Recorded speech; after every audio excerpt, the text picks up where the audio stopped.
ಎಲ್ಲರಿಗೂ ಬೆಳಗಿನ ಶುಭೋದಯ. ಕರ್ನಾಟಕದ ಸಮಸ್ತ ಜನತೆಗೆ ನಾನೇನು ಹೇಳಲಿಕ್ಕೆ ಇಷ್ಟಪಡ್ತೀನಿ ಅಂದರೆ, ಇವತ್ತಿನ ಒಂದು ವಿಶೇಷವಾದ ಸ್ಥಳ ಬಂದು ನಮ್ಮ ಉತ್ತರ ಕರ್ನಾಟಕದ ಇರುವಂಥ ಒಂದು ಪ್ರಸಿದ್ಧ ಸ್ಥಳ. ಇದೆಲ್ಲಿ ಬರುತ್ತಂದರೆ ವೀರಭದ್ರೇಶ್ವರ ದೇವರ ಒಂದು ಸನ್ನಿಧಿ.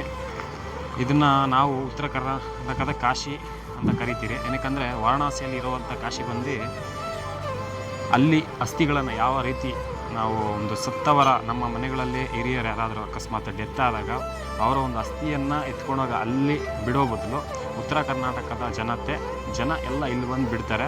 ಇದನ್ನು ಅವರು ಕಾಶಿ ಥರ ಅಂದ್ಕೊತಾರೆ.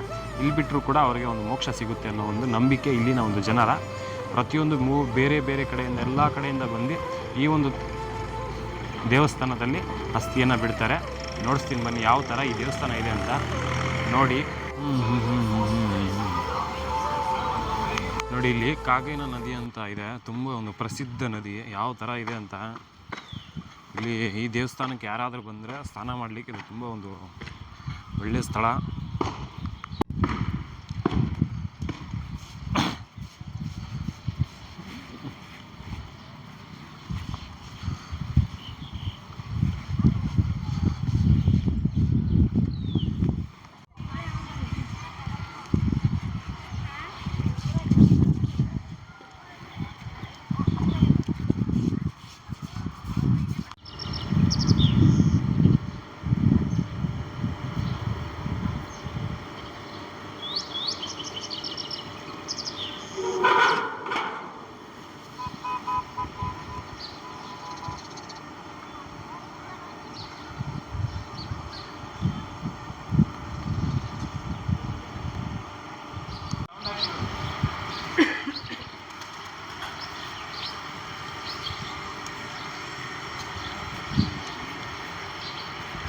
ನೋಡಿ ಯಾವ ಥರ ಇದೆ, ಸುಂದರವಾಗಿ,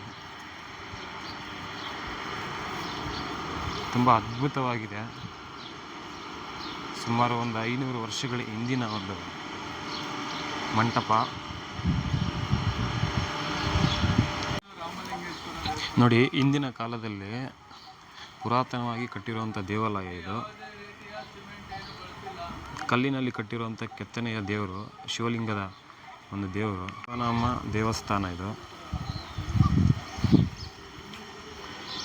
ಯಾವ ಥರ ಇದೆ ಅಂತ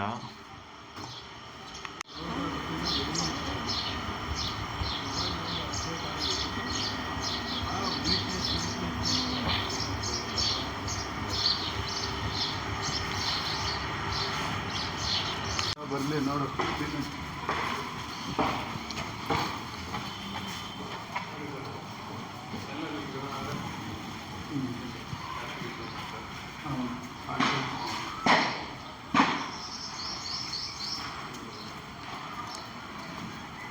ನೋಡಿ, ಇದು ಸುಮಾರು ಒಂದು 500 ವರ್ಷಗಳಿಂದ ಕೆತ್ತಿರೋಂಥ ವಿಗ್ರಹಗಳು. ಯಾವ ಥರ ಇದೆ ಅಂತ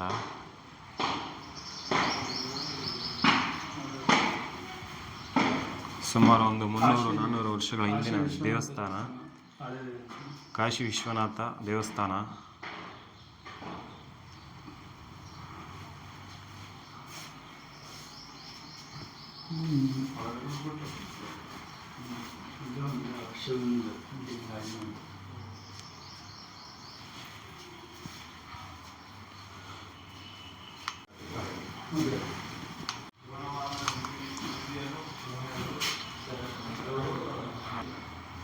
ನೋಡಿ ಫ್ರೆಂಡ್ಸ್, ಈ ಒಂದು ದೇವಾಲಯದ ಬಗ್ಗೆ ನಮ್ಗೆ ಇವ್ರು ಹೇಳ್ತಾರೆ, ಅಲ್ಲಿನ ಒಂದು ಇರುವಂಥವರು ಆ ಒಂದು ದೇವಸ್ಥಾನದ ಬಗ್ಗೆ ಕೇಳಿ.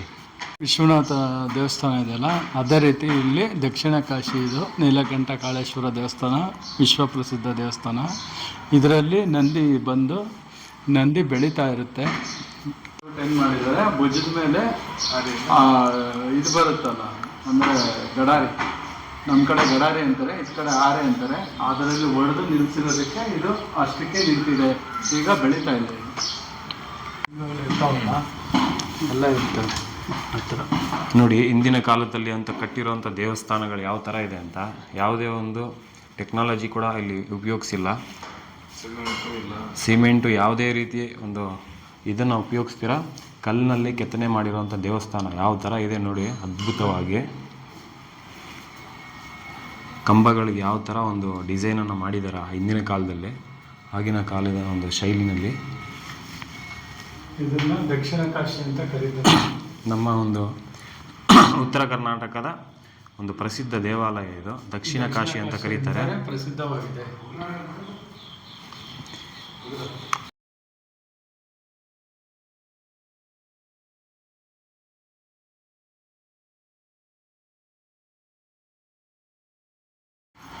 ಅದಂತೂ ಅದು ಇದೈತೆ ಅದರ ಗಡ್ಡೆ ಹಾಕಂತಪ್ಪ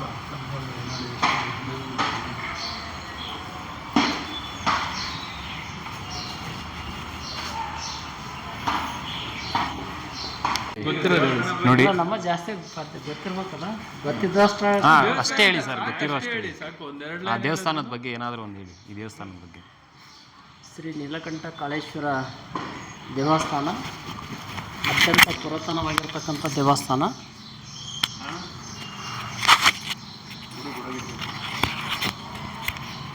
ಕೈಯಲ್ಲಿ ಇಟ್ಕೊಂಡಂಗೆ ಇದು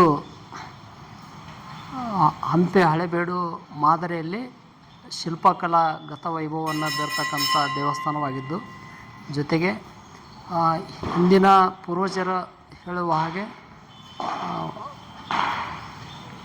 ಕಾಳಿಗೆಂಬುದು ಕೈಲಾಸಪುರ ಹರಿಯುತ್ತ ಹೊಂಟವ ಕಾಶಿ ನೀರ ಅಂತ ಹೇಳ್ತಾರೆ. ಯಾಕಂತ ಕೇಳಿದ್ರೆ ಈ ಕ್ಷೇತ್ರಕ್ಕೆ ದಕ್ಷಿಣ ಕಾಶಿ ಅಂತ ಹೇಳಿ ಕರೀತಾರೆ. ಕಾರಣ ಏನು ಅಂತಂದರೆ, ಕಾಶಿಯಲ್ಲಿಂದ 3 ವರ್ಷಕ್ಕೊಂದು ಸಲ ಇಲ್ಲಿಗೆ ನೀರು ಬರ್ತದೆ ಅಂಥೇಳಿ ಹೇಳ್ತಾರೆ. ಕಾರಣ ಅಂತಂದರೆ ಇಲ್ಲಿ ಅನೇಕ ಪುಷ್ಕರಣಿಗಳದಾವೆ. ನೀಲಕಂಠ ಕಾಳೇಶ್ವರ ಪುಷ್ಕರಣಿ ಇದೆ ಈ ದೇವಸ್ಥಾನ ಪಕ್ಕದಲ್ಲಿ. ಆಮೇಲೆ ಮುಂದಕ್ಕೆ ಹೋದರೆ ಔದಂಬರ ಗಿಡದ ಕೆಳಗಡೆ ಅಲ್ಲೊಂದು ಪುಷ್ಕರಣಿ ಇದೆ, ಅದು ಕೋಟಿಲಿಂಗ ಕಾಳೇಶ್ವರ ಪುಷ್ಕರಣಿ ಅಂತೇಳಿ ಕರೀತಾರೆ. ಆಮೇಲೆ ಇನ್ನೂ ಸ್ವಲ್ಪ ಮುಂದಕ್ಕೆ ಹೋದರೆ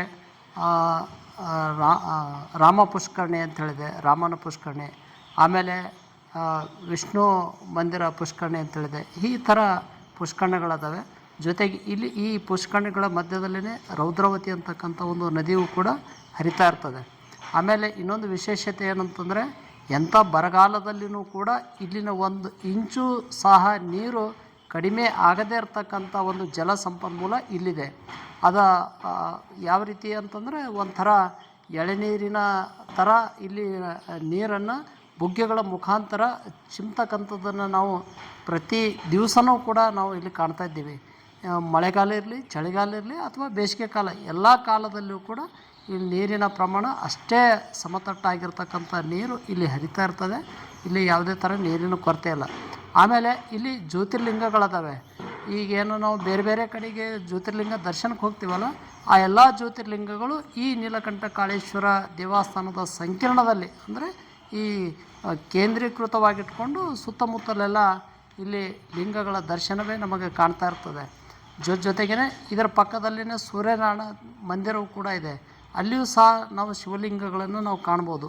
ಆಮೇಲೆ ಊರೊಳಗಡೆ ಹೋದರೆ ಶ್ರೀ ಮಲ್ಲಿಕಾರ್ಜುನ ದೇವಸ್ಥಾನ ಇದೆ. ಅಲ್ಲಿಯೂ ಕೂಡ ಬೃಹತ್ ಅಂದರೆ ದೊಡ್ಡ ಪ್ರಮಾಣದ ಅಲ್ಲಿ ಶಿವಲಿಂಗವನ್ನು ಕಾಣ್ಬೋದು. ಮತ್ತು ಅದರ ಪಕ್ಕದಲ್ಲಿನೇ ಇನ್ನೊಂದು ರೇವಣಸಿದ್ದೇಶ್ವರ, ಅದು ಗ್ರಾಮೀಣ ಭಾಗದಲ್ಲಿ ಸಿದ್ದೇಶ್ವರ ಗುಡಿ ಅಂತ ಹೇಳಿ ಕರೀತಾರೆ. ಅದು ರೇವಣಸಿದ್ದೇಶ್ವರ ದೇವಾಲಯ. ಅಲ್ಲಿಯೂ ಸಹ ರೇವಣಸಿದ್ದೇಶ್ವರ ಶಿವಲಿಂಗವನ್ನು ನಾವು ಕಾಣ್ಬೋದು. ಈ ಥರ ಈ ಎಲ್ಲ ಶಿವಲಿಂಗಗಳು ಹೊಂದಿರತಕ್ಕಂಥ ಈ ದೇವಸ್ಥಾನದ ಸಂಕೀರ್ಣ, ಇದು ಹಂಪೆ ಹಳೆಬೀಡು ಶಿಲ್ಪಕಲೆವು ಮೀರಿಸ್ತಕ್ಕಂಥ ಒಂದು ಸೊಬಗು ನಮ್ಮಲ್ಲಿ ಈ ಕಾಳಿಗೆಯಲ್ಲಿ ಅದಂಥೇಳಿ ಹೇಳೋಕ್ಕೆ ತುಂಬ ಖುಷಿ ಅನ್ನಿಸ್ತದೆ. ಆಮೇಲೆ ಈ ಸರ್ಕಾರದ ಮಟ್ಟದಲ್ಲಿ ಈ ಒಂದು ಇಲ್ಲಿನ ಒಂದು ಶಿಲ್ಪಕಲಾ ಗತವೈಭವ ಪುನರುತ್ಥಾನ ಆಗಬೇಕು, ಜೀರ್ಣೋದ್ಧಾರ ಆಗಬೇಕು. ಅದು ಭಾಳ ಅವಶ್ಯಕತೆ ಅದ.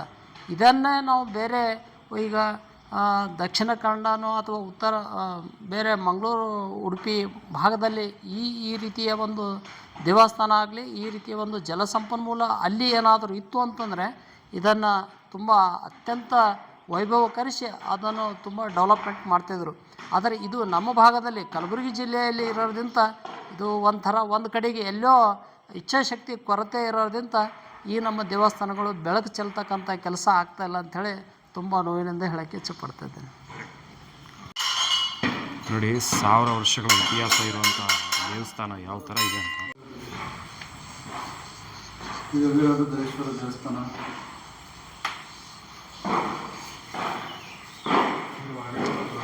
ವೀರಭದ್ರೇಶ್ವರ ದೇವಸ್ಥಾನ.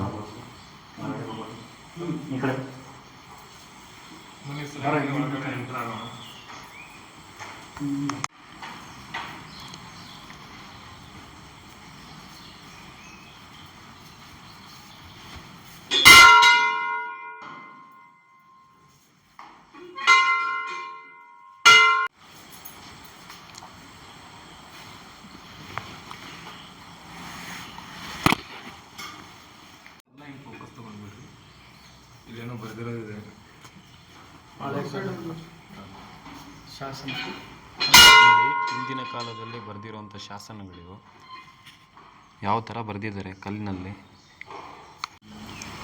ನೋಡಿ, ಯಾವ ಥರ ಇದೆ ಅಂತ. ತಲೆಯನ್ನು ಬಗ್ಗಿಸಿ ಒಳಗಡೆ ಹೋಗಬೇಕು. ಗಣಪತಿ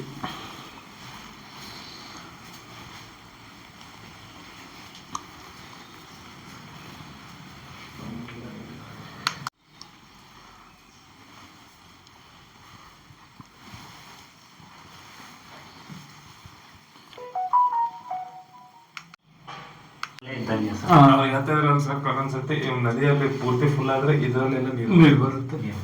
ಕಾಶಿ ಅಂತಂದ್ರೆ ಕಾಶಿಯಿಂದ ಏನೋ ಒಂದು ಪುಷ್ಕರ ನೀರು ಬರುತ್ತೆ ಅಂತ ಒಂದ್ ನಂಬಿಕೆ ಸರ್. ಅದು ಬಂದಾಗ ನೀವು ವಿಡಿಯೋ ಮಾಡಿ ಅನ್ನೋದೆಲ್ಲ ಐತಿಹಾಸಿಕ ಏನೋ ಕೆಲವೊಂದು ಇದಿರುತ್ತಲ್ಲ, ಅದನ್ನ ಹಳೆಗನ್ನಡದಲ್ಲಿ ಬರ್ಬೇಕಿರೋದು. ಇವಾಗ ನಮ್ಮವ್ರಿಗೆ ಯಾರಿಗೂ ಓದಕ್ ಆಗಲ್ಲ. ಬಟ್ ಆಕ್ಚುಲಿ ಇದು ಹಳೆಗನ್ನಡ ಓದೋ ಒಂದು ಪುರಾತನ ಹಿಂದಿನ ಕಾಲ ಈ ದೇವಸ್ಥಾನದೇನು ಇರುತ್ತೆ, ಅದು ಗೊತ್ತಾಗುತ್ತೆ. ಇವಾಗ ನಮ್ಗೆ ಗೊತ್ತಾಗಲ್ಲ ಅಷ್ಟೇ. ಗೊತ್ತಾಗಲ್ಲ. ಹಾ ಸರಿ.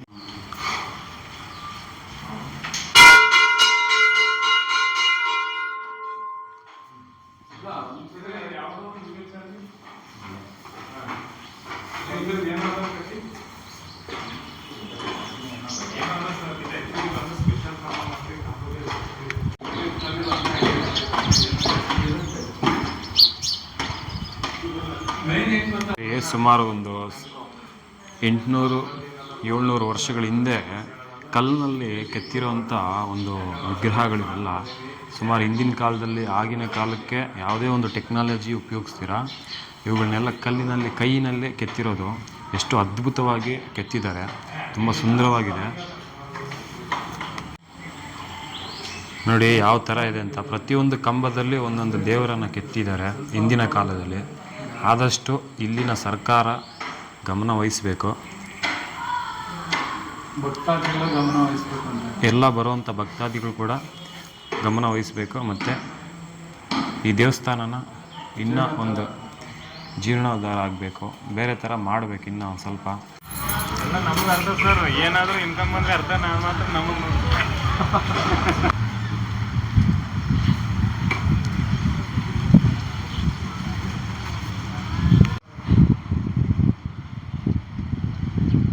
ಥರ ಇದಂತ 1000 ವರ್ಷಗಳ ಹಿಂದಿನ ಒಂದು ಕೋಟೆ ಇದು.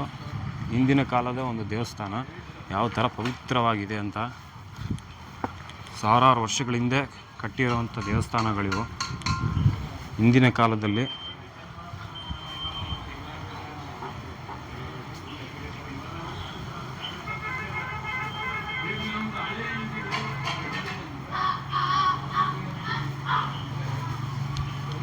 ನೋಡಿ ಯಾವ ಥರ ಇದೆ ಅಂತ. ಹಿಂದಿನ ಕಾಲದಲ್ಲಿ 1000 ವರ್ಷಗಳ ಹಿಂದೆ ಆಗಿನ ಕಾಲದ ಜನರು ಯಾವ ಥರ ಮಾಡಿದ್ದಾರೆ ಅಂತ. ನಿಜವಾಗ್ಲೂ ಈಗಿನ ಒಂದು ಟೆಕ್ನಾಲಜಿ ಉಪಯೋಗಿಸ್ಕೊಂಡ್ರೂ ಕೂಡ ಈ ಥರ ನಾವು ಡಿಸೈನ್ ಮತ್ತು ಈ ಥರ ಒಂದು ಮಾಡಲಿಕ್ಕಾಗಲ್ಲ. ಅಷ್ಟು ಶ್ರಮಪಟ್ಟು ಹಿಂದಿನ ಕಾಲದಲ್ಲಿ ಮಾಡಿರುವಂಥ ದೇವಸ್ಥಾನಗಳು.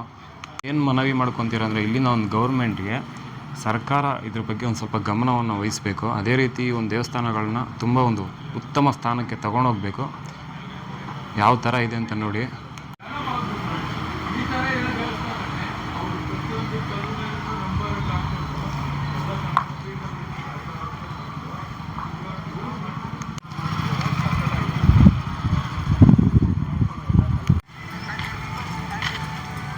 ಅಷ್ಟೇ ಪ್ಲೇಸ್ಗಂತ ಹಾಳು ಬಿದ್ದಿರೋದು. ಯಾಕಂದ್ರೆ ಇದು ನಮ್ಮ ಉತ್ತರ ಕರ್ನಾಟಕದಲ್ಲಿ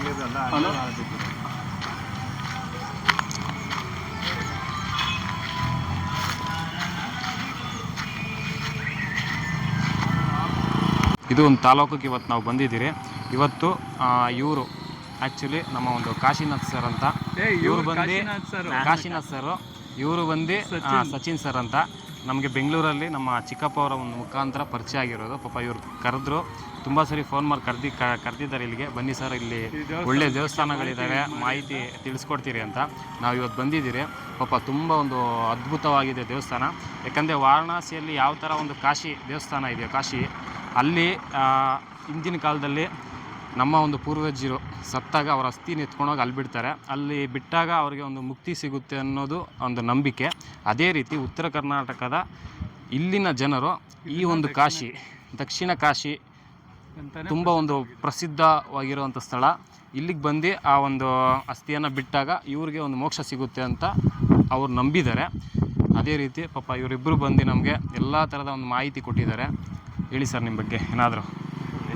ಇವರು ಚಾಣಕ್ಯ ಮೊಬೈಲ್, ಇವ್ರದ್ದು ಒಂದು ಮೊಬೈಲ್ ಶಾಪ್ ಇದೆ. ನೀರಲ್ಲಿ ಬಿದ್ದಿರಲಿ, ಹಾಳಾಗೋಗಿರಲಿ, ಎಲ್ಲ ಎಂಥ ಡಿಸ್ಪ್ಲೇ ಹೋಗಿದ್ರು ವಿತಿನ್ ಹಾಫ್ ಆನ್ ಅವರ್ 1 ಅವರಲ್ಲೆಲ್ಲ ರೆಡಿ ಮಾಡಿಕೊಡ್ತಾರೆ. ಇವ್ರಿಗೆ ಪಾರ್ಸಲ್ ಬೇಕಾದ್ರೆ ಹಾಕ್ಬೋದು. ಇವ್ರದ್ದು ಡೀಟೇಲ್ಸ್ ಆಮೇಲೆ ಮೊಬೈಲ್ ನಂಬರ್ ಹಾಕಿರ್ತೀರಿ, ಕಾಂಟ್ಯಾಕ್ಟ್ ಮಾಡಿ. ಇವ್ರ ಹೆಸರು ಬಂದು ಕಾಶಿನಾಥ್ ಸರ್ ಅಂತ. ಇವರು ಇವ್ರದೇ ಒಂದು ಟೈಲರಿಂಗ್ ಅಂಗಡಿ ಕೂಡ ಇದೆ ಪಾಪ ಇಲ್ಲೇ ಒಂದು ಕಾಳ್ಗಿಯಲ್ಲಿ. ತುಂಬ ಶ್ರಮಜೀವಿಗಳು, ತುಂಬ ಕಷ್ಟಪಟ್ಟು ಪಾಪ ಒಂದು ಬೆಂಗಳೂರಲ್ಲೆಲ್ಲ ಪಾಪ ಬಂದು ನಮಗೆ ಬೆಂಗಳೂರಲ್ಲಿ ಪರಿಚಯ ಆದವರು ಇವರು. ಇದು ಮಾಡ್ತಾರೆ, ಅಳತೆ ತೊಗೊಂಡು ಬಟ್ಟೆ ಹೊಲ್ಕೊಡ್ತಾರೆ ಸ್ಕೂಲ್. ದಯವಿಟ್ಟು ಕಾಳ್ಗಿ ಈ ಒಂದು ತಾಲೂಕಿಗೆ ಸಂಬಂಧಪಟ್ಟಂಥ ಯಾರಾದರೂ ನಿಮಗೆ ಗೊತ್ತಿರೋರಿದ್ದರೆ ಇವ್ರ ಅಂಗಡಿಗಳಿಗೆ ವಿಸಿಟ್ ಕೊಡಿ. ತುಂಬ ಒಂದು ಕಡಿಮೆ ದರದಲ್ಲಿ ನಿಮ್ಗೆ ಏನೇ ಒಂದು ಫೋನ್ಸ್ ಇರ್ಬೋದು, ಮತ್ತು ಇವ್ರಿಗೆ ಬಟ್ಟೆ ಹೊಲ್ಕೊಡ್ತಾರೆ. ಇದೆ ಇವತ್ತಿನ ಒಂದು ಮಾಹಿತಿ. ದಯವಿಟ್ಟು ಎಲ್ಲರೂ ವಿಡಿಯೋ ನೋಡಿ, ಅದೇ ರೀತಿ ಎಂಜಾಯ್ ಮಾಡಿ, ಲೈಕ್ ಮಾಡಿ, ಸಬ್ಸ್ಕ್ರೈಬ್ ಮಾಡಿ. ಆದಷ್ಟು ಈ ವಿಡಿಯೋಗಳನ್ನು ನಿಮ್ಮ ಗ್ರೂಪ್ಗಳಲ್ಲಿ, ಸ್ಟೋರಿಗಳಲ್ಲಿ ಶೇರ್ ಮಾಡಿ. ಅದೇ ರೀತಿ ನಿಮ್ಮಲ್ಲಿ ಯಾರಾದರೂ ನಿಮ್ಗೆ ದೊಡ್ಡವರು ಗೊತ್ತಿದ್ದರೆ ಅವ್ರಿಗೆ ಈ ಒಂದು ವಿಡಿಯೋಗಳನ್ನ ಕಳಿಸಿ. ಯಾಕಂದರೆ ತುಂಬ ಒಂದು ದೇವಸ್ಥಾನನ ಇನ್ನೂ ಒಂದು ಹಂತಕ್ಕೆ ತೊಗೊಂಡೋಗ್ಬೇಕು. ಯಾಕಂದರೆ ಹಿಂದಿನ ಕಾಲದಲ್ಲಿ ಅದನ್ನು ಉಳಿಸ್ಕೊಂಬಂದಿದ್ದಾರೆ. ಈ ದೇವಸ್ಥಾನಗಳು ತುಂಬ ಒಂದು ನೋಡಿ ಸಾವಿರಾರು ವರ್ಷಗಳಿಂದ ಈ ಥರ ಕಟ್ಟಿದ್ದಾರೆ ಅಂದರೆ ತುಂಬ ಒಂದು ಹೆಮ್ಮೆ ಆಗುತ್ತೆ ನಮ್ಮ ಒಂದು ಕರ್ನಾಟಕದಲ್ಲಿ, ಅದು ಎಸ್ಪೆಷಲಿ ಉತ್ತರ ಕರ್ನಾಟಕದಲ್ಲಿ. ದಯವಿಟ್ಟು ಎಲ್ಲರಿಗೂ ಶೇರ್ ಮಾಡಿ, ಲೈಕ್ ಮಾಡಿ, ಅದೇ ರೀತಿ ಸಬ್ಸ್ಕ್ರೈಬ್ ಮಾಡ್ಕೊಳ್ಳಿ. Thank you, bye bye.